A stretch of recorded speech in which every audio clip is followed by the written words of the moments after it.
뾰로롱 와우 사방가족 여러분 위클리 사건 반장 오늘 11번째로 찾아뵙습니다. 오늘도 뜨거웠던 사건 사고들과 함께 대한민국과 전 세계 동포 가족 여러분의 시선을 모아서 출발합니다.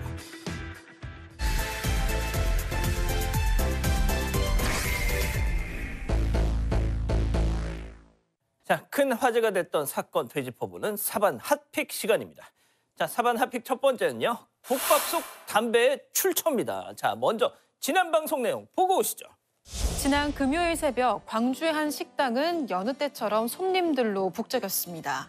그런데 갑자기 한 테이블에서 남성 손님이 여직원에게 고래고래 소리를 지르면서 항의를 하기 시작하는데요. 이제 소리를 지르면서 사장 당장 나오라 그래. 이게 뭐 하는 짓거리야? 라고 하면서 음식에서 어떻게 이런 게 나올 수가 있어? 당신 음식 재활용했지. 음식을 재활용한 것을 인정을 해라 라는 식으로 계속 말을 했고요. 먹고 있던 국밥에서 담배가 나왔다는 겁니다. 경찰이 출동한 후에야 상황이 마무리되는데요. 뒤늦게 확인한 CCTV에서 놀라운 사실이 드러납니다. CCTV에 포착된 그날의 상황을 짚어봅니다. 자, 국밥에서 담배가 나왔습니다. 네, 근데 손님이 아니라 사장님이 제보를 한 사건입니다. 지난 3월 말 새벽에 남성 손님이 여성 손님 한 명과 함께 왔고요. 모둠 수육과 술, 공깃밥을 주문했습니다. 서비스로 국밥을 제공했다고 하는데요. 그런데 식사한 지 20분쯤 지났을 때 여성 손님이 입안에 이물감을 느껴 뱉었는데 그게 담배였다고 아이고야. 합니다. 이런. 남성 손님은 여성 손님에게 얘기를 듣고 여직원에게 국밥에서 담배가 나왔다라며 소리를 지르기 시작했습니다. 다른 손님들이 먹고 남긴 거 재활용한 거 아니냐 이렇게 직원에게 따지기도 했고요. 이때 제보자인 사장님은 당시 국밥집에는 없던 상황이었습니다. 뭐 재활용을 한다고 해도 거기서 담배가 나올 리가 있나요? 자, 아무튼 이 화난 손님들 결국 경찰에 신고를 했겠죠? 네, 남성 손님은 직원에게 이 업체 망하게 해버리겠다, 가만두지 않겠다, 경찰 불러서 영업정지 당해야 한다면서 구청 식품위생과에 신고하고 경찰에도 신고를 했습니다. 경찰이 왔는데도 손님들 계속 소리를 질러서 옆 테이블 손님들이 말리기까지 했다고 하고요. 경찰은 영업방해 등 문제가 될 수 있다. 민사 문제이기 때문에 구청에 해당 사실을 알려라고 말한 뒤에 손님들을 귀가 조치시켰습니다. 그렇게 상황이 종료되는가 싶었지만 경찰이 현장을 떠나고 9분 뒤에 손님들이 다시 돌아왔습니다. 식당 주방까지 들어와서 왜 음식 재활용을 인정 안 하냐 이렇게 삿대질을 했다고 하고요. 항의를 하는 소리가 밖에까지 다 들리니까 다른 손님이 주방 안으로 와서 경찰 부르기 전에 얼른 가셔라 말했고 그제야 떠났다고 합니다. 음식값은 계산하지 않았다고 합니다. 그러니까 국밥집 사장님은 이 얘기를 듣고 우리가 재활용 안 하는데 뭔가 이상했다는 거죠? 네, 그렇습니다. 직원이 울면서 사장한테 전화를 한 거예요. 자초지종을 들은 사장은 이상하다 이렇게 생각을 했다고 합니다. 왜냐하면 직원들 모두 비흡연자였고 네, 음식 재활용도 한 적이 없기 때문에 국밥에 담배가 들어갈 수가 없다는 거죠. 매장 CCTV를 확인해 보니까 충격적인 반전이 아니나 다를까 드러났습니다. 충격적인 반전 좋아합니다. 자, 담배가 하늘에서 삐용 떨어진 것도 아니고 어떻게 그 안으로 쏙 들어간 거죠? 네, 당시 CCTV 화면을 한번 보겠습니다. 빨간색 옷을 입은 남성 손님이 식탁 위에 하얀색 담배 한 개비를 올려두는데요. 남성 손님이 순대를 집자 순대가 떨어지면서 떼구르르 굴러가는데 거짓말처럼 순대가 담배와 달라붙습니다. 마침 맞은편에 앉은 일행이 담배 붙은 순대를 집어서 국밥 속에 넣었고 손님들은 담배가 들어간 사실을 새까맣게 모르고 있었던 겁니다. 저는 이거부터가 문제예요. 네. 식당 안에서 담배를 피려고 꺼내놨다는 것부터가 금연인데 말이죠. 네. 자, 결국 자기들 실수로 그게 담배가 국밥 안으로 들어간 네. 건데 경찰 부르고 구청에 신고하고 그 난리를 편 겁니다. 맞습니다. 손님들이 고의로 넣은 건 아니지만 결론적으로는 손님들의 실수로 국밥에 담배가 들어간 겁니다. 경찰도 손님 실수로 국밥에 담배가 들어간 CCTV를 확인했고요. 경찰은 손님 연락처를 드릴 테니까 전화를 해서 음식값을 받으라 해서 연락했지만 계속 연락 두절 상태였다고 합니다. 참, 그때 돈 안 내고 그냥 갔죠? 네, 맞습니다. 결국 사장님은 국밥집이다. 전화 주세요. CCTV 확인 결과 선생님이 두신 담배 위에 순대가 떨어졌고 순대를 뚝배기에 넣으면서 담배가 딸려 들어갔습니다. 금일 중으로 연락 바랍니다. 드신 음식에 대해서 결제 요청드리면서 연락 없을 시 사건 접수하겠습니다라는 내용의 문자를 보냈다고 합니다. 자, 사장님께서 문자 보낸 뒤에 손님한테 전화가 왔다고 합니다. 과연 사과하고 그 밥값 결제를 하고 다 했을까요? 당시 통화 녹취 직접 들어보시죠. 여보세요? 예예. 노동갑입니다. 관리 어쩌다 전화를 하고 난리요. 아 어제 저희 드시고 뭐 담배 나왔다고 했잖아요. 예. CCTV를 돌려보니까 그 여자분이 순대를 집어넣으면서 담배가 딸려갖고 들어간 게 CCTV에 다 찍혔습니다. 뭐 담배가 따라가라. 아까 CCTV를 보여드릴게요 그러면은. 지금 바쁜게. 일단 나중에. 나중이 아니라 저는 내일 오늘 중으로 오셔가지고 저는 사과를 바라거든요. 경찰서에 진작 전화 다 해놨고요. CCTV 확보 다 해놨습니다. 일단 알았어. 자, 지금 통화 녹취 들어봤지만 네. 시종 그냥 반말이야. 자기가 잘한 거 하나도 없는데. 자, 그래서 결국 억울한 사장님, 아 이거 그냥 넘어갈 수 없다 한 거 아닙니까? 네, 법적 대응에 나선 겁니다. 사장님 입장에서는 직접적인 손해는 음식값 31,000원도 있지만 손님이 옆에서 담배가 나왔다고 난동을 부렸을 때 옆에 테이블 손님이 그 얘기를 듣고 결제를 취소했다고 해요. 다른 테이블에 있던 손님도 이 남자 손님이 계속 고함을 지르니까 먹다 말고 나가버렸다고 당연하죠. 합니다. 네, 사장님은 손님들이 저 집은 담배가 나온 집이라고 아이고. 오해하고 지금까지도 그렇게 생각할 수 있을지 않나 하는 생각이 들었다고 하고요. 바로 사과를 하고 결제를 했다면 고소까지 할 생각은 없었는데 모르쇠로 일관해서 결국 무전 취식, 업무방해, 협박 혐의로 손님을 고소했습니다. 아, 자 여기서 제일 궁금한 거 우리가 방송을 했잖아요. 네. 만에 하나 그 사람이 그걸 봤으면 아이고 전국적으로 망신을 당한 건데 연락이 왔겠죠? 아니요. 없었습니다. 방송이 나간 후에도 손님들은 사장님께 연락 한 통이 없었다고 하고요. 연락처를 알고 있는데도 미안하다, 사과도 없었고 어허. 음식값 결제도 없었습니다. 사장님은 이번 일을 계기로 고화질 CCTV로 교체를 했다고 해요. 아이고야. 그리고 사방 가족 여러분들 중에 새벽에 구청 위생과에 어떻게 신고를 했냐라고 좀 신빙성을 제기하는 분들이 맞아요. 계셨는데요. 저희가 물어보니까 당시 새벽에 손님이 구청에 신고했을 때 아마 식품위생과 내선번호로 전화를 했고 구청에서 당직하는 직원이 전화를 당겨받은 것 같다고 합니다. 그렇군요. 자, 우리 가족 여러분들도 정말 이 댓글로 엄청나게 그 선놈 네. 성토를 했습니다. 네, 몇 개 제가 전해드리겠습니다. 먼저 무전 취식하기 위해 저렇게 한 것 같은데 법적 처벌받게 해야 한다라고 하셨고요. 고의성보다 자기들이 실수해놓고 큰 소리 칩니다. 저게 갑질입니다라고 하셨습니다. 그리고 저기 국밥집 어딘가요? 순대가 저렇게 쫀득할 수가 있나요? 저기서 순대 먹고 싶다 이런 의견도 있었습니다. 그렇군요. 그것도 말 되네요. 자, 실수를 했으면 사과를 하는 게 인지상정 아닙니까? 방송 보시면 근데 모르겠어요. 사건 반장을 보는 사람이라면 저런 짓 하지도 않겠죠. 자, 아무튼 사장님께 사과하고 음식값도 결제하세요. 첫 번째 핫픽 정리합니다. 두 번째 핫픽 이어갑니다. 자, 4반 핫픽 두 번째는요. 범인은 같은 학교 학생입니다. 먼저 지난 방송 내용 보고 오시죠. 지난해 9월 수업을 마치고 돌아온 중학교 3학년 딸이 아버지에게 휴대전화에 저장된 사진을 보여줬습니다. 아버지는 사진을 보자마자 충격을 받아서 그 자리에 주저앉았다고 하는데요.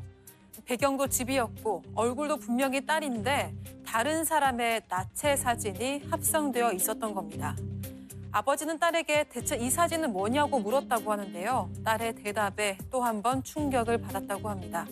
딸이 털어놓은 이야기는 무엇이었을까요? 자, 중학생 딸을 둔 40대 아버님의 제보였습니다. 네, 그렇습니다. 제보자의 딸이 중학교 3학년이었던 지난해 일어난 일입니다. 딸이 갑자기 아버지에게 머뭇머뭇하면서 다가와서 기분 나쁘고 이상한 일을 당했다면서 휴대전화에 저장해둔 사진들을 보여줬습니다. 충격적이었는데요. 딸의 얼굴에 다른 사람들의 나체 사진이 아이고야. 합성되어 있었던 겁니다.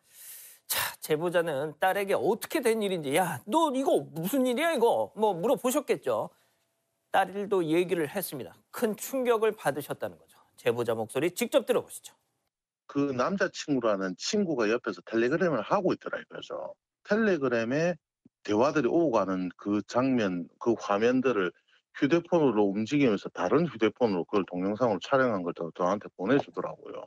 내용들이 그냥 좀 그렇죠. 그런 내용을 가지고 이제 성적 욕구를 충족시키는 그런 사람들인지 모르겠는데 그런 내용들이었어요. 그러니까 애들이 사진도 이제 얼굴에 합성돼 있고 배경은 우리 집이고 몸 신체는 다 우리 애 몸이 아니고 얼굴은 또 우리 애들 몸, 우리 애 친구 얼굴이고 보니까 제가 어림짐작 받은 게 한 40여 장 정도 되더라고요. 보니까. 자, 딸의 얼굴과 나체 사진, 이 합성물이 SNS 단체 대화방에 엄청나게 올라와 있었다. 네, 이 딸의 지인이 자신의 친구가 SNS 단체 대화방에서 대화를 주고받는 모습을 우연히 봤는데 유독 야한 사진이 많았다고 합니다. 그러다가 딸의 음란물 합성 사진을 발견한 건데요. 이후 지인이 그 사진을 휴대전화로 찍어서 딸의 SNS로 전송을 해준 겁니다. 딸의 얼굴에 다른 사람의 나체 사진을 합성한 거였고 동영상까지 어휴. 있었습니다. 이 설상가상으로 피해자가 딸뿐만이 아니었고요. 딸 친구들의 합성 사진도 발견됐고 현재 제보자가 확인한 피해자만 6명이나 된다고 합니다.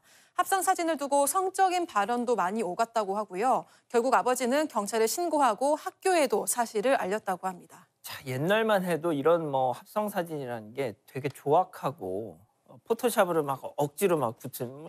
근데 요즘에는 이 AI 기술 때문에 심지어 아까 얘기한 것처럼 동영상까지 그런 게 네. 있다잖아요. 자, 경찰이 잡았어요. 가해자 잡았습니다. 그거 네. 막 유포하고 만든 사람. 자, 그런데 그 신원을 알려줄 수 없다고 했다고요. 네, 그렇습니다. 고소 5개월 뒤 경찰로부터 가해자가 검찰로 송치됐다는 소식을 들었다고 합니다. 가해자가 누군지 물었는데 가해자가 미성년자이기 때문에 구체적인 정보는 줄 수 없지만 같은 학교 학생이었다는 사실 정도만 알려줬다고 합니다. 같은 학교 학생이라는 말에 아버지와 딸은 엄청난 공포감과 충격을 받았다고 합니다. 그 학교 다닐 수 있습니까? 그러면? 아니 없죠. 세상에 왔다 갔다 하면서 아마 그 따님은 혹시 쟤 아냐? 쟤 아냐? 쟤 아냐? 계속 그러고 살 거예요 아마. 네, AI 기술이 발달하면서 새롭게 등장한 범죄 유형이 이른바 지인 능욕인데요. 지인 능욕방에서는 지인의 사진을 나체 사진 등과 합성하거나 성적 모욕감을 주는 글을 올리는데 더 큰 문제는 2차 피해로도 이어질 수 있다는 겁니다. 아버지는 온라인상에서 주고받는 만큼 지금도 여전히 남아있을 거고 또 다른 곳에서 여기저기 유포될까 봐 걱정이라고 합니다. 아유. 성적 수치심을 유발할 수 있는 허위 영상물을 제작하거나 퍼뜨리면 5년 이하의 징역 또는 5천만 원 이하의 벌금을 받을 수 있고 영리 목적이었다면 7년 이하의 징역으로 가중 처벌을 받을 수 있는 범죄입니다. 자, 일단 본 방송이 나간 뒤에 정말 저희 제작진이 걱정되는 마음에 아버님과 통화를 했습니다. 자, 그런데 본 방송 나가고 바로 다음 날 아침에 경찰이 이 아버님한테 전화를 했다는 거죠. 이 학교를 통해서 학폭위를 열 거라고 했대요. 이 학폭위가 열리면 최소한 가해자가 누군지는 알 수 있다고 하니까 글쎄요. 이제야 조금씩 좀 바뀌고 있는 것 같습니다. 자, 두 번째 핫픽 이렇게 정리하고요. 사반 키워드 이어갑니다.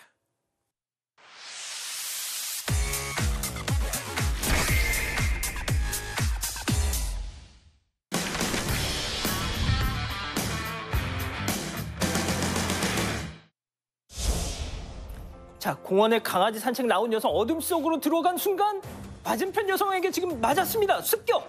자, 상대 여성에게 머리채 붙잡혀서 흔들리다가 말이죠. 결국 중심을 잃고 바닥에 쓰러졌는데요. 자, 보시면요. 허벅지로 명치를 누르면서 양 주먹으로 쉴 새 없이 막 내리칩니다. 예.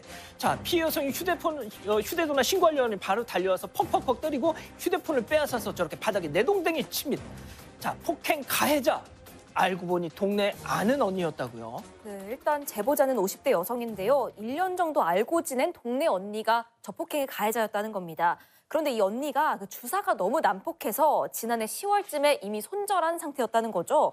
그런데 이 아는 언니가 이 지난달 7일 새벽 1시쯤에요. 제보자가 살고 있는 서울 서초구의 한 공원에서 이 기습 공격을 했다는 겁니다. 이 제보자에 따르면 저 당시에 이 가해 여성이 내가 너 뭐 집 앞에서부터 따라왔다 너 죽이려고 아이고야. 뭐 이런 얘기도 하고요. 내 남자친구 알지? 너 어떻게 해도 벌금 몇백이면 다 끝이야. 이런 말을 했다는 주장입니다. 이것 때문에 지금 정형외과에서는 전치 3주 진단이 나왔는데 문제는 눈입니다. 의사로부터 그 오른쪽 눈 각막이 찢어져서 아이고야. 최악의 경우엔 3, 4년 안에 실명할 수 있다. 이런 아이고야. 소견을 들은 거죠.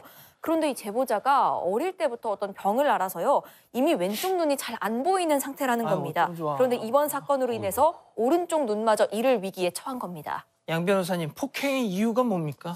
일단 사건 현장 제작진에서 가해 여성에게 직접 연락을 해봤습니다. 예. 그런데 이 이유가 좀 뭔가 좀 앞뒤가 좀 희한해. 들어보세요. 일단 뭐냐면 예. 남편하고 사별하는데 그 남편이 이 피해 여성에게 선물했던 그림이 있답니다. 그걸 돌려받고 싶었는데 돌려주지 않고 연락을 차단했다라는 거고, 이제 가해 여성은 평소에 잘해주는데 자기에 관한 안 좋은 얘기를 주변 사람들에게 전했다라는 겁니다. 그래서 사실 뭐 공격하려고 일부러 찾아갔던 건 아니고 우연히 마주쳐가지고, 또 하필 그때 술을 지인하고 많이 먹었다.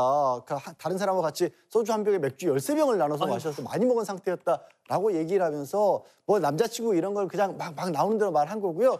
이런 얘기도 덧붙였습니다. 내가 마침 어그부츠라는 걸 신고, 어그부츠 알죠? 쿠션 두꺼운 거. 그걸 신고 있어서 이렇게 좀 너무 피해가 잘 안 가도록 조절도 잘했다라는 얘기를 해요. 가해 여성이. 그러니까 너무 아마 심하게 때리진 않았다 이런 말씀 같습니다. 하여튼 그래서 잘못한 건 또 인정을 하고 있고요. 법적으로 가지 않고 합의를 좀 보려고 진행을 하겠다 이런 입장입니다.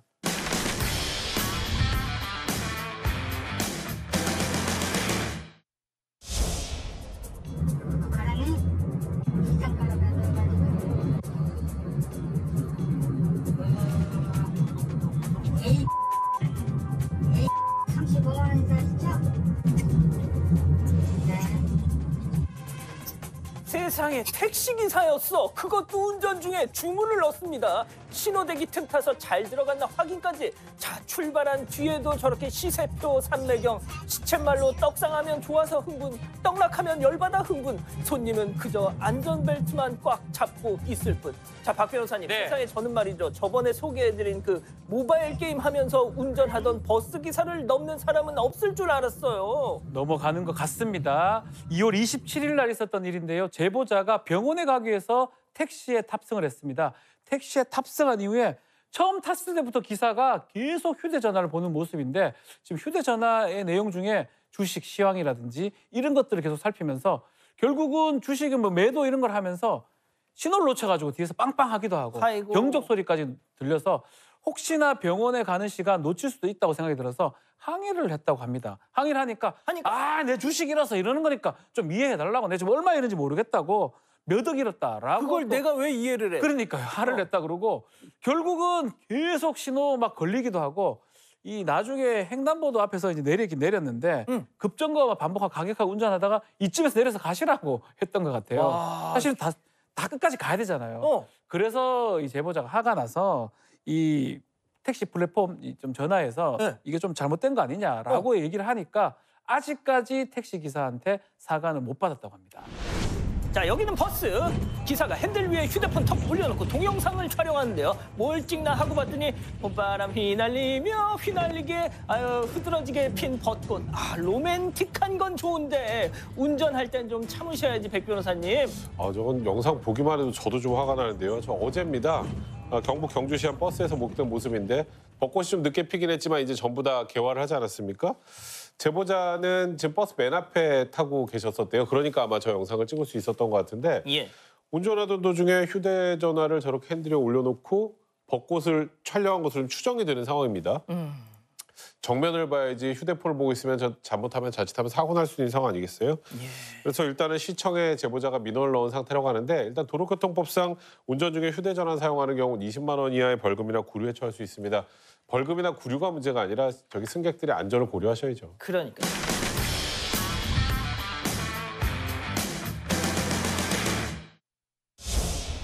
자, 구석으로 다가가는 남성, 자세 잡고 뒤를 슬쩍 보더니 절절절절절절절. 자, 잠시 후 일행이 다가오자 바지춤 탈탈 털고 그러고는 뒤로 확. 자, 원, 투, 예. 예. 잔뇨가 많이 튀었겠는데요. 친구야, 나 소변빨 죽이지. 내가 더 세, 임마. 자, 사건 반장 제작진이 한 30명 되는데요. 참고로 너 얼굴 다 봤다, 진짜. 저게 지난달 15일입니다. 충남 아산시에 있는 닭 요리집인데요. 이 제보자가 장사 준비하다가 이제 화장실이 가는 뒷문으로 나왔는데 노상방뇨 이 상태를 목격을 한 거죠. 이상한 냄새가 났다고 합니다. 누군가 바깥에 놔둔 냉장고 옆에다가 소변을 넣었던 건데, 이 냉장고가요 무려 300만 원짜리입니다. 가게 인테리어 바꾼다고 이날 잠깐 바깥에 놔뒀는데 그 사이에 이런 일이 생겼던 겁니다. 심지어 저 냉장고 문이 살짝 열려서 그 안으로도 아우. 네, 다 튀었습니다. 그리고 아유. 이 냉장고 문 틈에도요, 다 뱄습니다. 아이고. 그래서 그 냄새가 아직까지도 빠지질 않는다고 합니다. 뭐 진짜 정 급했다고 쳐도요, 바로 옆에 하수구도 있었는데 술 취하지도 않고 맨정신으로 굳이 아니, 남의 개나리잖아요, 가게 지금. 냉장고 옆에 저렇게 소변을 놓은 게 이해가 가지 않는다고 합니다. 하지만 CCTV에 저 남성의 얼굴 그리고 타고 온 차 번호까지도 아주 선명하게 찍혔습니다. 경찰에 신고했고요. 현재 수사 중입니다. 아유.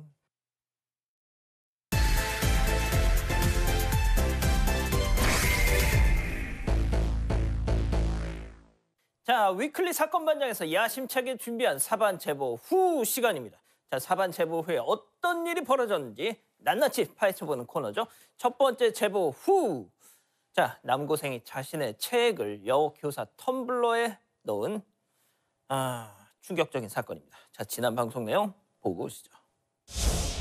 물을 마시려고 텀블러를 들었는데 입구가 너무 안 맞는 거예요. 보통 조금 돌아가 있으면은 내가 실수로 좀 돌렸나 했더니 반대 방향으로 돌아가 있더라고요. 그래서 이건 누가 무조건 뚜껑을 열었다 닫았구나 하고 이제 열어봤죠 제가.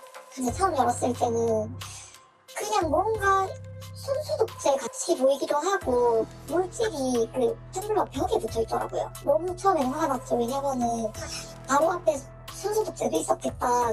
일부러 나를 먹이려고 애들이 손소독제를 넣은 줄 알았어요. 학생이 자백을 했다더라고요. 사실 내부에서 이제 혼자 음란물을 보다가 학생들이 그 자리에 없는 것도 아니었는데 다 자고 있었나 봐요.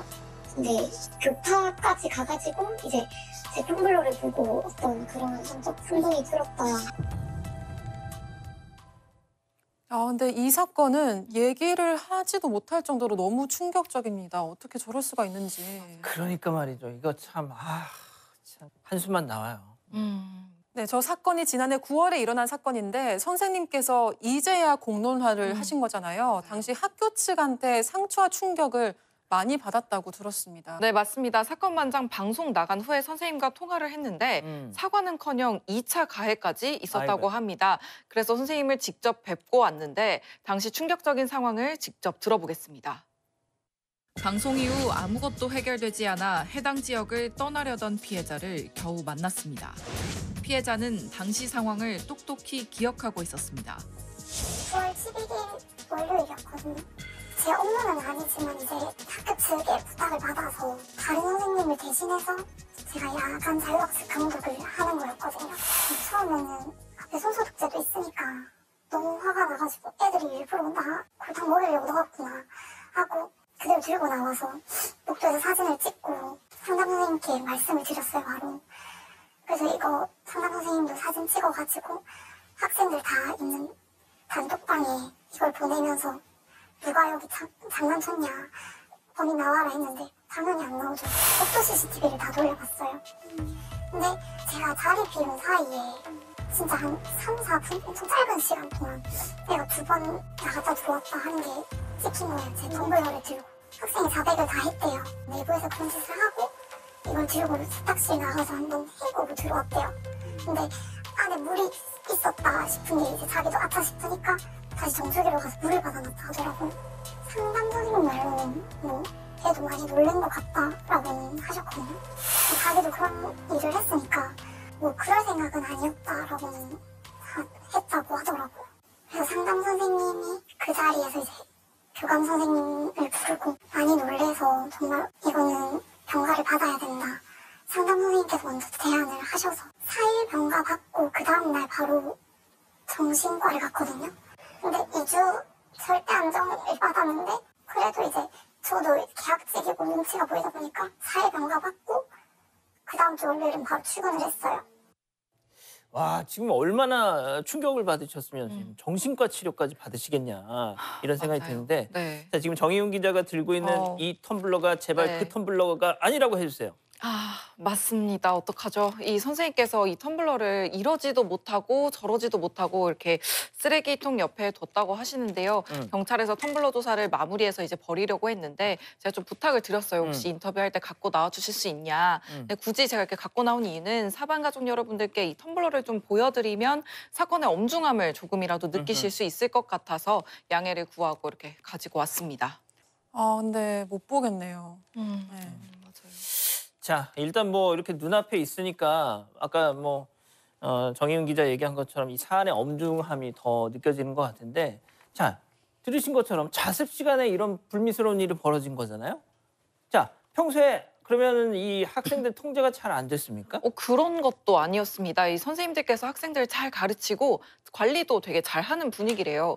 당시 자습실에 학생들이 한 20명 정도 있었는데 이게 쉬는 시간대였죠. 이제 화장실 간 학생들도 있었고 뭐 엎드려서 자고 있는 학생들도 있었다고 합니다. 진짜 평소와 다름이 없던 날에 이런 일이 생긴 거잖아요. 정말 선생님이 얼마나 충격을 받으셨을지 상상이 안 갑니다.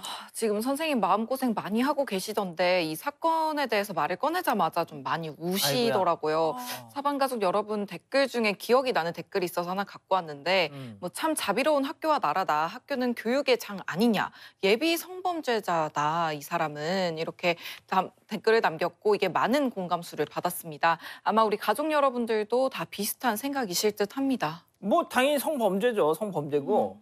자, 그런데 저희가 이제 방송을 하면서도 느낀 거였지만 정말 학교 측의 대응에 정말 구멍이 송송송송 뚫려 있더라고요. 네, 맞아요. 이 선생님의 상처가 아직도 아물지 않은 이유 중에는 학교 측 대응도 한몫을 했습니다.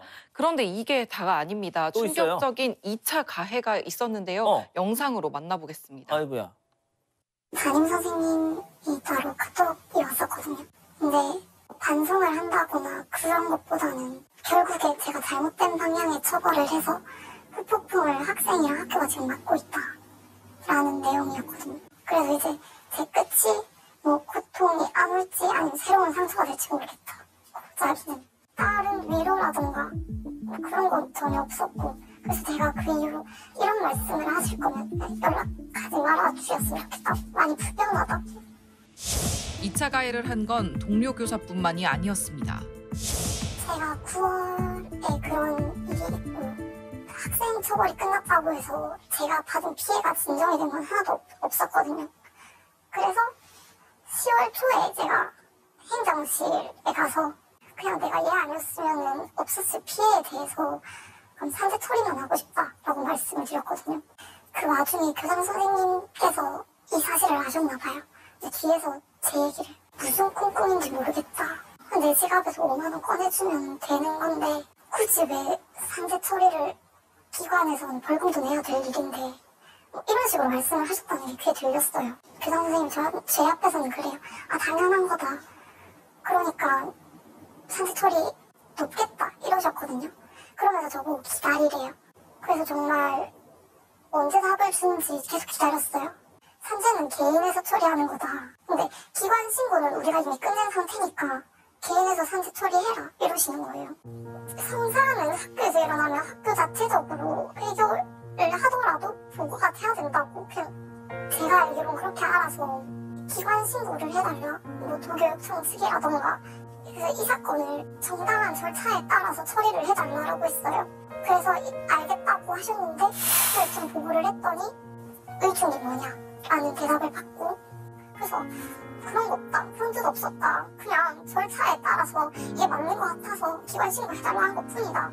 근데 그 이후로도 3번, 2번 전화가 오셔서 2차 가해에 대한 관리자 선생님들에 대한 감사를 바라냐, 어떻게 해줄까라고 계속 물으셨거든요. 이에 대해 경남 교사노조 측은 노조 소속이 아니라도 적극 돕겠다는 입장입니다. 의중을 물으면 안 되고 그 피해가 어떻게 되었는지, 그 피해를 어떻게 회복할 수 있는지 그런 어떤 질문을 해야죠. 기간제 교사, 전교사 이 유무를 떠나서 분명히 학교 현장에서 일어난 일이란 말이에요. 학교가 책임을 지고, 학교가 책임을 지기 어려우면은 교육당국, 교육청이 책임을 지고 이 선생님의 아픔을 치료해주고 이 선생님의 어떤 치료에 대한 보상이 이루어져야 되지 않는가, 저는 그런 생각을 가집니다. 야, 정말 무슨 2차 가해자가 왜 이렇게 많아요?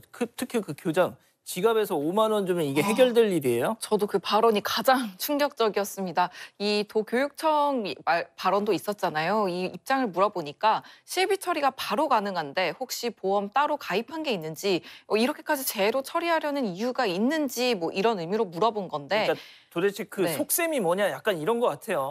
뭐 이제 선생님은 그렇게 받아들였고 도교육청 입장에서는 이제 뭐 절차에 따라 안내를 하기 위해서 이런 질문들을 했다 뭐 이런 건데요. 뭐 또 도교육청이 이런 말도 했어요. 산재 처리를 해본 적이 없어서 좀 잘 몰랐다 뭐 이런 말도 했습니다.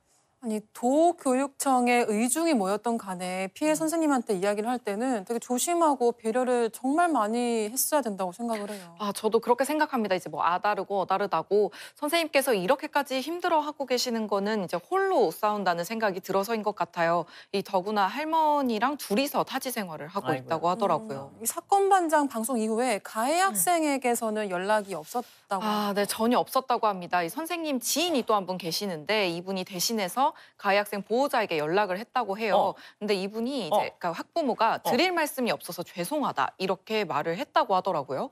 아니 그 선생님한테 직접 그런 얘기 좀 하면 안 돼요? 자, 아무튼 상황이 이 지경이 됐으면 학교 측에서 나서서 정말 이 어떤 뭐 용서와 사과의 장을 이렇게 마련하는 뭐 그런 거라도 있어야 될 거 아니에요.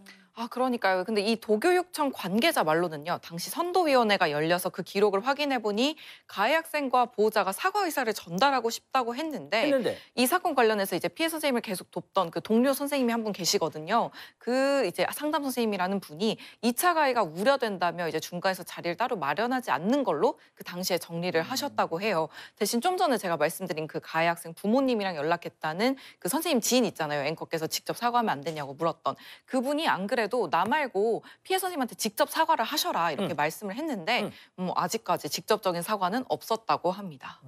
처벌이라도 제대로 받아야 될 것 같은데 경찰 수사는 어떻게 진행되고 있나요? 아, 이게 지역 사회가 워낙 또 좁다 보니까 걱정되는 부분도 있고 해서 그 학교 측 관할 경찰서에 바로 고소를 하지 않고 이 피해 선생님 부모님이 계신 수원 지역 경찰서에서 고소를 일단 진행을 하셨다고 해요. 그리고 얼마 전 학교 측 관할 경찰서로 사건이 이제 이첩된 상황입니다. 경찰 수사 관련한 이야기도 영상으로 만나보겠습니다.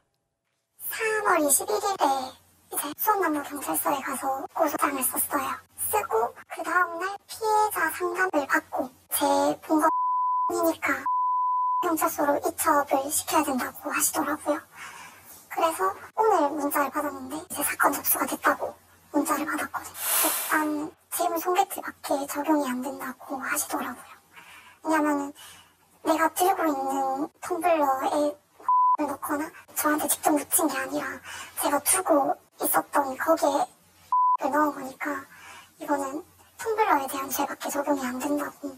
담당 경찰관님도 누가 봐도 성사안이긴 하니까 예비제명으로 강제추행을 넣긴 할 거다. 근데 재물손괴죄밖에 적용은 안 될 거다라고 말씀을 미리 하셨어요. 당연히 이거는 성 관련이니까 무조건 성으로 처벌을 받겠구나 했는데 생각보다 처벌이 가벼운 것 같은 느낌도 있고 제가 듣기로는 우리 애도 밥 못 먹고 힘들어한다. 원래 착한 애다. 이런 얘기를 하셨나 봐요. 원래 착한 애다. 착한 애가 선생님한테 그런 짓을 했다. 자, 가정에서 다시는 그런 짓 못하게 정말 따끔하게. 아니, 저는 이제 뭐 가정 내 교육 이것도 그거보다도 이 아이의 장래를 위해서라도 저는 맞아요. 고소를 하는 게 맞다고 봅니다. 저는 선생님의 상태가 제일 걱정이 되거든요. 지금 근황이 어떤가요? 괜찮으세요? 아니요. 이 사건으로 이제 다른 학교에 구직을 못하고 이제 사실상 무기한 휴직에 들어간 상황인데요. 이 선생님께서 이제 사회에 첫 발을 내디딘 그 초년생입니다. 그런데 이제 직업을 바꿔야 할 기로에 서 있는 거죠. 그리고 더 어이없는 건 학교 측에서 이제 선생님에 대해서 모욕죄로 고소를 하려고 한다. 뭐 누가 이런 누굴 얘기가 고소한다고요? 학교 측에서 선생님을 모욕죄로 고소를 왜? 하려고 한다. 그러니까 이제 학교의 뭐 명예를 실추했다 뭐 이런 입장이겠죠. 선생님은 학교에 대해서 밝힌 건 없지만 이제 뭐 알려지고 있고 뭐 하다 보니까 학교에 대한 모욕을 했다. 이렇게 지금 약간 흐름이 조금 다른 방향으로 흘러가는 게 아닌가. 조용하게 해결할 수 있는 문제를 저렇게 공론화해가지고 맞아요. 사건 반장에도 나오고 그렇게 해서 뭐 온 그냥 세상에 이 문제로 시끌벅적하게 만들어서 선생 당신을 모욕죄로 고소하겠다. 맞아요. 하겠다. 그냥 그런 말만 있는 상황입니다. 실제로 경찰 고소한 건 아니고요. 그러니까 이게 결국 피해 회복은커녕 2차, 3차 가해가 일어나고 있는 거잖아요. 왜 계속 이런 일이 일어나는 걸까요? 아, 그러게 말이에요. 이 잘못한 부분은 좀 인정하고 사과하고 피해자의 피해 회복에 집중을 해야 하는데 이 모두가 그걸 놓치고 있는 듯 했습니다. 관련해서 이 이야기도 들어보겠습니다. 그때는 이제 저도 첫 교사 생활이다 보니까 마음속에 진짜 요만한 의무감이랑 책임감 때문에 아 그래도 얘가 빨간 줄 입고 있면 살아가면서 힘들겠구나 싶은 생각도 들어서 너무 인생에 지대한 영향을 미칠 만한 그런 처벌은 안 바라지만 줄 수 있는 한 최대의 징계를 줬으면 좋겠다라고 말씀을 드렸거든요. 주위 동료 선생님들이 그냥 아무렇지도 않게 잘 지내더라. 그냥 평소처럼 똑같이 지내는 거 보니까 좀 약오르더라. 이런 말을 해주시는 게 들리니까 아 내가 잘못 생각했나. 이제 그때서야 그럼 얘한테는 나중에 커서 술자리 같은 데 모이는 친구들이랑 나 옛날에 이런 게 있었는데 2주 특별교육이 수업하고 끝났다? 뭐 이렇게 쉽게 얘기할 수 있는 가십거리밖에 안 되겠구나 싶은 생각도 들고 그러면 그 자리에는 모두가 알면 어떡하지 생각하니까 더 수치스럽죠 저는. 근데 선생님은 본인이 고통스러울 텐데도 그 와중에 책임감 때문에 학생 인생에 최대한 지장이 없게끔 하려고 하셨던 거잖아요. 맞아요. 이 선생님 말씀처럼 가해 학생이 제대로 된 처벌을 받지 않는다면 나중에 이렇게 걱정하시는 대로 혹시라도 무용담처럼 떠들진 않을까 우려가 됩니다. 아, 맞아요. 이게 뭐 학생이니까 아직 어리니까 뭐 잘 모를 수 있죠. 그런데 이런 사건이 벌어진 이상 이 가해 학생이 심리적인 치료를 받든 뭐 따끔한 처벌을 내리든 뭔가 확실한 조치가 취해져야 이 재범을 막을 수 있지 않을까 하는 생각이 들었습니다. 진짜 방금 선생님 얘기처럼 저 녀석이 나중에 이제 성인이 되고 나서 정말 무용담처럼 그걸 얘기할 수 있다는 거. 그거 정말 제대로 이 상황을 이해하고 계신다는 생각이 들어요. 자, 아무튼 진짜 이게 처벌이 너무 가벼워. 이 청소년은 성범죄는 말이죠. 이게 어떻게 보면 정말 이걸 성범죄로 처벌할 수 있는 규정은 없는데 비대면 성범죄잖아요. 맞아요. 그 선생님도 딱 명확히 그 부분을 걱정을 하고 계셨어요. 이 학교가 제대로 된 처벌을 안 하니까 내가 고소를 해야만 이제 해결이 된다는 거죠. 피해 선생님께서 어떤 심경인지 직접 들어보겠습니다. 제 손으로 제 생수병을 안 따면 못 마셔요, 물. 그 학교에서는 모르는 일이라 했다고 저도 건너서 들었거든요. 서운한 거예요. 저한테 그러셨거든요. 원하는 걸 다 해주겠대요, 다 돕겠대요. 근데 제가 원하는 게 그렇게 크지 않았던 게 학생 처벌이 너무 가벼운 것 같으니까 혹시 제대로 다시 처벌해 주실 수 있냐 했더니 재심 청구가 힘들다는 식으로 말씀하셨거든요. 그럼 제가 해결할게요. 제가 벌줄게요 라고 말씀을 드렸어요. 어쨌든 방송 기사도 나오고 했는데 여전히 달라진 건 없거든요. 제가 고소를 하고 있고 조금 허무한 느낌도 있고 뭔가 달라질 줄 알았는데 여전히 똑같으니까 일단 밤에 잘 때 진짜 작은 소리에도 깨거든요. 너무 무서운 게 학생도 애초에 학생들이 다 있는 앞에서 그런 짓을 했던 애인데 와서 못 찌를까 싶은 거예요. 그냥 정상적인 애가 아닌 것 같은데 보복을 하진 않을까 싶고 한 번은 환청을 들었거든요. 누가 도락치는 것 같은 거예요. 막 벌떡 일어나가지고 그러면 또 잠을 못 자요. 그냥 그날은 혹시나 좀 너무 그런 불안이 크다 생각하실 수도 있는데 보복 받으면 어떡하지? 그냥 혼났으면 좋겠어요. 잘못했으니까. 학교가 진짜 그 학생을 위한다면 합당한 처벌을 내려서 올바른 사고방식을 가진 사회 구성원으로 자라게 해야 한다는 생각이 듭니다. 자, 피해 선생님께서 하루빨리 좀 회복하시길 기원합니다. 자, 첫 번째 제보 후 정리하고요. 두 번째 제보 후 이어갑니다. 자, 제보 후 두 번째 이야기는요. 오토바이 연쇄 절도입니다. 반장픽에서 다뤘던 사건인데 절도범을 잡고 봤더니까 학생들이었습니다. 네, 맞아요. 충북 청주에서 학생 3명이 오토바이 절도를 한 건데요. 처음이 아니라고 합니다. 정말 악질이라고 느낀 게 다른 절도 사건으로 경찰에 붙잡혀서 조사를 받고 나오면서 또 절도를 한 겁니다. 저도 이 사건 기억이 나는 게 어떤 학부모가 우리 애는 협박받아서 절도한 거다 이렇게 말해서 좀 많은 분들이 어이없어했던 사건이었잖아요. 그러니까요. 자, 정 기자가 그러면 피해자를 만나고 온 거죠? 네, 맞습니다. 그 방송 나가고 나서 먼저 이제 전화를 드렸는데 새로운 사실을 좀 많이 알게 됐어요. 일단 가해 학생은 17살 2명, 15살 1명으로 총 3명이고요. 근데 각자 입장이 또 다릅니다. 그래서 제가 현장에도 직접 가보고 이제 피해자도 만나뵀는데 영상으로 만나보겠습니다. 가해 학생들은 이곳에 주차돼 있던 피해자의 오토바이를 훔쳐 달아났습니다. 이미 또 다른 절도로 경찰에서 조사를 받고 석방된 직후였습니다. 학교를 아이를 데려다주고 주차라고 올라왔을 때 제가 잠시 깼었거든요. 근데 여기서 시동 걸린 소리가 들린 거예요. 바로 위에가 제 시동이 나방 소리가 들려가지고 혹시나 해서 바로 내려왔어요. 그러는데 없더라고요. 그래서 애기 엄마한테 바로 내려오라고 해가지고 애기 엄마 운전하고 제가 옆에 타고 한 바퀴를 도는 와중에 저기 앞에 사거리에서 딱 포착이 된 거예요. 다행히 바로 알고 애기 엄마가 가지고 운전 한 번만 해달라. 오토바이 애들 좀 훔쳐간 것 같다. 그래서 동네를 도는데 마주쳤어요. 저는 처음에 전혀 몰랐겠죠. 바이크 차준지. 그래서 뒤로 한 번 더 후진해서 맞고 근데 애가 딱 눈치를 챈 거예요. 야 서! 이러다가 이랬거든요. 보조 자리에서 문 열고 오토바이 버리고 야 튀어! 하면서 확 다 튀어가더라고요. 제 오토바이 타고 있던 애는 버리고 둘은 뛰어서 도망가고요. 근데 그 15살짜리 애는 바이크를 타고 도주한 거예요. 어떤 바이크를 탔어요? 다른 훔친 바이크. 그러니까 서로 돌려가면서 탄 거예요. 계속 왔다 갔다 하면서. 아, 이 영상 보니까 알겠어요. 구조가 저렇게 되어 있어서 맞아요. 피해자가 바로 알아차린 거군요. 맞아요. 자, 그런데 오토바이를 타고 가다가 그냥 버린 거면 저도 이제 오토바이를 타다 보니까 이 오토바이 이거 쿵 넘어뜨리는 거 이거 정말 죄악이거든요, 이거는. 파손 꽤나 심했을 것 같아요. 네. 본방 때 오토바이 수리비만 400만 원이 넘게 나왔다고 맞아요, 했었잖아요. 맞아요. 오토바이 수리는 그럼 어떻게 하셨대요? 일단 돈이 없어서 오토바이 정비소에 맡겨만 둔 상황이고요. 이 피해자께서 배달 일을 하시면서 생계를 유지하고 있었는데 이 오토바이가 없어서 아이고야. 좀 많이 힘든 상황이라고 합니다. 피해자 현재 상황도 한번 직접 들어보겠습니다. 옛날에 사업을 하다가 좀 크게 잘못돼가지고 이제 와이프랑 이혼하게 되고 아이를 혼자 키우게 된 거거든요. 그래서 거기에다 또 빚이 있을 거 아니에요. 어쨌든 무마시키려고 진짜 미친 듯이 일했어요. 계속 현금 갚으면서 남은 돈으로 아이 키우고 집에 공과금이나 막 이렇게 다 한 거거든요. 돈이 남는 건 없지만은 조금씩 해주는데 이 와중에 일이 터진 거예요. 다시 또 빚이 생기고 밀리고 있는 거예요. 네, 그냥 배달된 일을 했어요. 일만 떠 있으면 언제든지 계속 돈을 벌 수가 있으니까 이제 시간만 나면 튀어나가는 거예요. 일은. 그걸 엄청 아껴가지고요. 돈을 킵해가지고 싸구려 오토바이 150만 원짜리 샀어요. 그걸로 진짜 다 부셔져가지고 퍼져가지고 아예 못 움직일 때까지 일을 해가지고 새 오토바이 산 거예요. 겨우 산 거예요. 생활하면서. 엄청 오래 걸렸죠. 근데 그걸 갖다가 산지 1년 만에 이제 도난을 당했죠. 아예 좀 바이크 수리는 안 되고 있고요. 그 센터의 사장님 같은 경우도 수리비는 거의 200 후반에서 300만 원까지 나온대요. 스마트 키가 가격이 되게 비싸대요. 아예 다 갈아야 된다.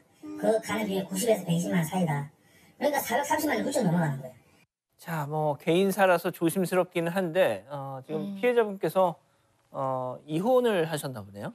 네, 맞아요. 그 상황 설명을 좀 간략하게 하자면 이혼 후 따로 살고 계시는데 자녀를 위해서 이제 아내분께서 왔다 갔다 하고 계신 상황이고요. 그래서 사건 당일에도 자녀분 챙기느라 아내분이 이제 집에 들렀다가 절도 사건을 보고 이제 함께 운전해서 나간 거였습니다.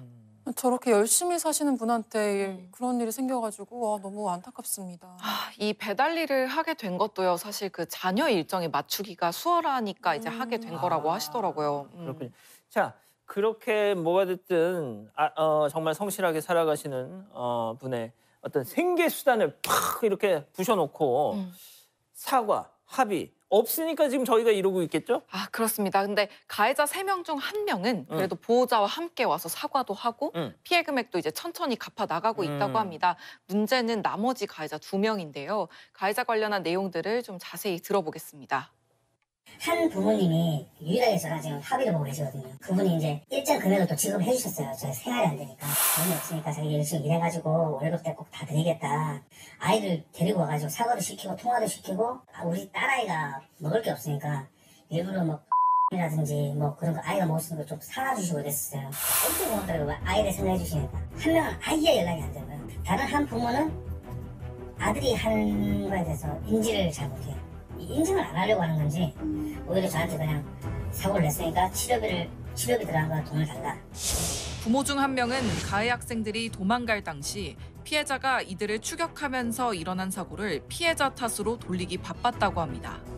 너무 놀라가지고 네? 그랬어요. 제가 이제 애기 엄마가 같이 차를 타고 추적을 했어요. 계속 도망가길래. 그래서 거리를 유지하고 가는데 차가 뭘 잘못 봐서 타이어가 터진 상태였어요. 저기 앞에 포터가 제 상하차를 한다고 탑차가 서 있었어요. 그래서 빠져서 가다 못하고 그 뒤를 박아버렸어요. 걔가 트럭을 박으면서 뜨면서 앞에 바람막이 쉴드 같은 게 있어요. 거기를 들이박거든요. 그러면서 이마하고 입이 찢어져요. 입이 다쳐요. 제가 뒤에서 받았을 때는 밀리면서 그냥 바이크가 쑥 밀리면서 앞으로 끌려가는데 애가 그냥 뛰어내리거든요. 그래서 그것 때문에 다친 게 아닌데 그래 다쳤으니까 아니야 하겠습니다. 그러면 아버님께서 저한테 이거 바이크 수리비를 지급해 주실 때 거기서 차감하고 주십시오. 뭘 차감하라는 거죠? 그러면서 딱 이렇게 그때부터 그렇게 나오더라고요. 아버님 그 아이가 다른 오토바이 타서 사고 났지 않냐 제 거 말고 그거는 어떻게 다 형사처벌인 걸 알고 절도에 대한 걸 처리하시려고 하면서 제 오토바이 훔친 걸 왜 처리를 안 하시려고 하시냐. 그러니까 협박을 받아서 애가 뭐 걔들이 진술을 그렇게 했다. 협박을 당해서 우리 애가 훔쳐올 수밖에 없었다. 뭐 이런 식으로 문자가 왔어요. 참 이게 이 가해자들이 모두 미성년자였다 보니까 당연히 무면허였을 것이고요. 절도 그리고 도주 2명은 지금 사과조차도 않고 또 한 아이의 부모는 우리 애이 다친 거 네가 물어내 지금 이러고 있는 거 아니야 지금. 이 사과한 가해자와 어머니는 오히려 피해자 자녀까지 걱정해 주다니 좀 그나마 다행인 것 같습니다. 이거 좀 많이 감동이었어요. 이 유일하게 반성하고 사과한 그 가해 학생이 이제 피해자를 삼촌 이렇게 부르면서 좀 잘 지내는 것 같더라고요. 이 어머니가 교육을 좀 잘 하신 것 같았습니다. 그 나머지 가해 학생 2명이 참 문제인데요. 이 절도 사건 후에도 계속 야, 오토바이 훔칠래? 뭐 타러 갈래? 뭐 이런 연락을 주고 받았나 봐요. 전혀 반성의 기미가 없다고 볼 수 있을 것 같습니다. 야, 얘네들은 정말 좀 문제가 있네요. 자, 그러면 이런 애들의 특징이 있습니다. 네. 처음 한 게 아니에요. 맞아요. 초범이 아닙니다. 이미 동종 혐의인 특수절도로 보호 관찰 대상자라고 합니다. 2명이요. 아니 빨리 처벌을 받아야 될 것 같은데 학생이라고 구속이 안 된 건가요? 네, 맞습니다. 그 18세 미만 소년범이라서요. 구속 요건이 굉장히 엄격합니다. 수사기관에서 할 수 있는 거는 보호자한테 인계하는 것뿐이라고 하네요. 자, 오토바이 훔친 애들 조금 지나면 이제 차에 손을 댑니다. 자, 보호자에게 인계해도 지금 들으신 것처럼 연쇄 절도를 저지르는데 이게 무슨 소용이 있냐 이게.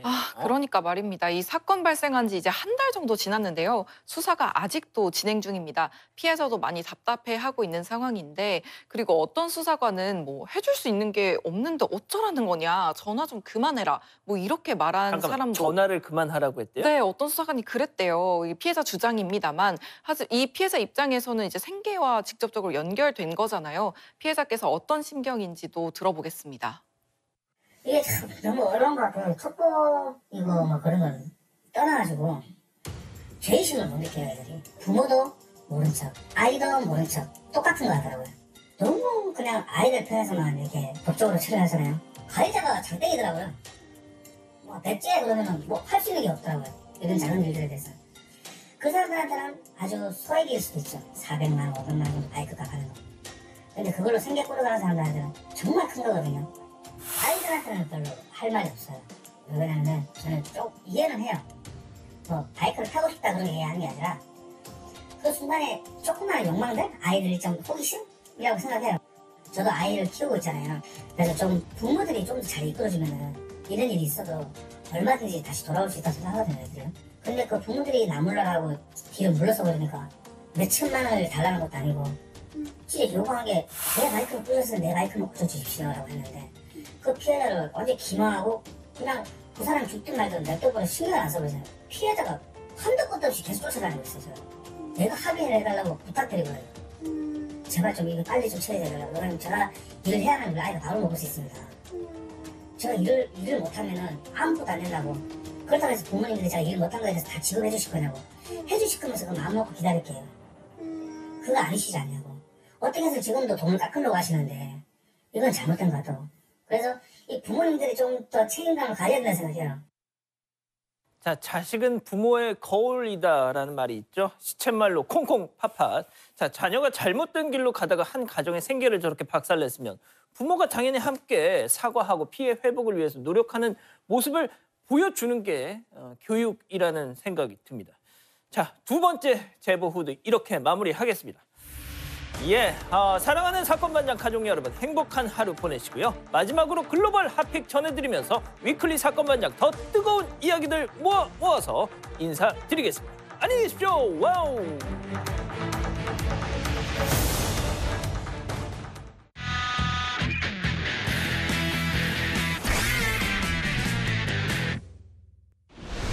한 남성이 가게 안으로 들어갑니다. 그런데 문이 채 닫히기도 전에 무언가가 빠르게 뭐야? 날아와 꽂혔습니다. 이거 뭐야? 간발의 차로 이것을 피한 남성의 이야기부터 듣고 오시죠.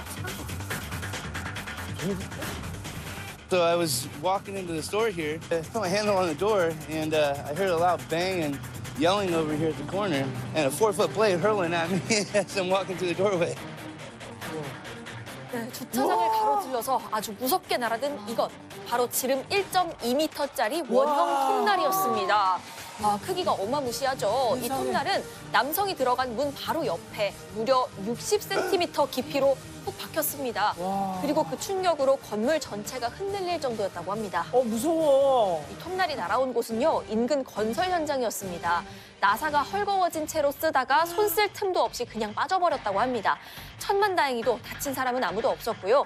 건설 현장의 책임자, 이번 일로 해고가 됐습니다. 당연하죠. 네, 근육 빵빵 핏불 2마리가 차 주변을 서성입니다. 네, 그러더니 타이어 주변을 마구 물어뜯기 시작합니다. 뭐야. 힘이 얼마나 좋은지 몇 번 뜯겨. 부품들이 쑥쑥 찢겨 나오는데요. 무려 자동차가 핏불 2마리에 남아나지 못하는 모습입니다. 쟤네 무슨 억한 심정이 있어서. 네, 이렇게까지 핏불들이 흥분한 이유, 네. 차 엔진룸에 쏙 숨어버린 고양이 때문이었습니다. 이 차를 뜯으면 고양이를 가질 수 있다 이렇게 생각했나 본데요. 고양이가 꼭꼭 숨어버린 탓에 털끝 하나도 건들지 못하고 엄한 차만 다 부숴놨다고 합니다. 고양이 넌 내 거야? 네, 차 주인은 차가 총에 맞은 줄 알았다라고 합니다. 범인이 개일 거라고는 상상도 못했던 거죠. 차 수리 비용 400만 원, 만만치 않았습니다. 네, 이미 문을 닫은 상점에 천천히 다가가 봅니다. 네, 붉은 조명이 냉장고 안을 비추는데요. 그 안에 폴짝 뛰어다니는 이거. 안 돼. 네, 쥐입니다. 쥐. 쥐. 네, 심지어 한 마리가 아니네요. 왜 이렇게 세 마리나. 냉장고 안 빈 접시를 요리조리 누비고 있는 겁니다. 이곳은 중국에서 꽤 유명한 식당이었습니다. 각종 꼬치를 수북이 놓고 파는 곳인데요. 네, 늦은 밤 초대하자는 손님이 아주 몰래 찾아온 겁니다. 자, 식당 주인의 해명 한번 들어보실까요? 所有隔夜食材全部是被弃掉的，是没有的。它拍摄是一个空盘，我们是定时定点烧杀的，而且我们门店专门的阿姨每天早上。 아유, 그러셨어요. 결국 해당 진짜. 식당 그럼에도 불구하고 영업 중단됐습니다. 쥐가 들어오지 못하게 가게 전반을 수리할 계획이라는데요. 그럼에도 손님들의 반응 아주 싸늘하다고 합니다. 눈밭에 외로이 누워있는 이 친구, 시베리아 허스키입니다. 눈을 보면 여기저기 마구 뛰어다니는 게 이 허스키들의 본능인데 얌전히 앉아서 얼굴만 비벼대죠. 이 허스키도 못내 아쉬워하는 눈빛인데요. 이 사실 양쪽 엉덩이 근육을 다쳐서 며칠 동안 산책도 제대로 못했다고 합니다. 아유. 이 우울해하는 허스키를 위해서 집사가 나섰습니다. 눈을 뭉치고 모으고 쌓아서 고향의 향기가 물씬 날 수 있게 이글루를 만들어준 겁니다. 조금 작아 보이나 했는데요. 다 만들고 나니까요. 이내 쏙 들어가서 아주 만족해하는 표정을 보여줬습니다. 딱 좋아하네. 네, 그리고 허스키는 종일 이 이글루 속에 콕 박혀 있었다고 합니다. 이 모습에 집사는 물론이고요. 많은 누리꾼들 정말 행복해 보인다면서 흐뭇했습니다. JTBC